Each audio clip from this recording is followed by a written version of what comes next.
The Dallas Cowboys lost to the Washington Commanders 23-19. It was a game where it didn't mean much to Dallas, but it definitely wanted to leave off on a good note, having a dull season. But the Commanders had a last-minute touchdown with Mariota hitting Terry McLaurin in the end zone with like 2 seconds left in the game. And, hey, it is one of those rivalry games where anything can happen, and whoever makes that play at the end wins it. And Washington did that. So the season is over, and Dallas finished 7-10. Their home record was abysmal, and I'm not even going to go into the record of it. If you know, you know. And one thing that I noticed with this team, especially with how they competed overall in this season, they didn't give up when people thought to just tank the season. And it really showed me a lot on what the team was, especially with fighting, even through the injuries, as well as just the situation where the front office didn't do anything to add and help the team. So I'm going to give them all their flowers for participating, as well as just making sure that they didn't lay down and let this season just roll over. You fought to the very end. Salute. One player that I want to give some credit to is Trey Lance. I know he's been waiting the entire season to get his chance, and he got his chance. He didn't do too bad. There was some plays he could have back. Really couldn't help with the touchdown being dropped by Ferguson in the end zone. I actually believe that Dallas may have found their backup quarterback to Dak Prescott. I think it's time to move on from Cooper Rush and Trey Lance, get him on a cheaper deal. He is the backup to Dak Prescott. Do you think that he could be the future after Dak? I believe so, yeah.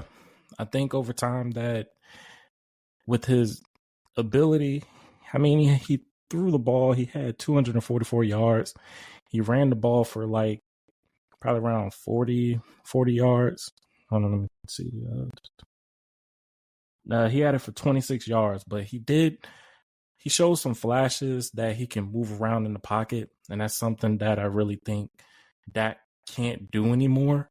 And Trey Lance, he's young and he's still learning, but he has a torpedo of an arm. It's just the inaccuracy. If he works on that, I think he's a sure starter when his number's called. And I think he can be the successor after Dak Prescott. But honestly, for me, I would look for a quarterback in the draft. And I have a guy in mind, but I'll get to that when I do my prospect next week. But overall, I think Trey Lance did enough to at least show that he can be QB2 with the Dallas Cowboys. I think it's time to move on from Cooper Rush. We already know what he can do. And I think with him there, it's going to make Dak Prescott complacent, where I would want Lance to be there to keep Dak on his toes, where he doesn't feel like he's sleeping. He really has somebody over his shoulder, especially with young legs, got a bigger arm. All Lance got to do is get that accuracy right, and he's a bona fide quarterback. And over time, that takes time. But I believe he's the closest thing that could possibly mess with Dak, especially with Dak being injury prone as he is.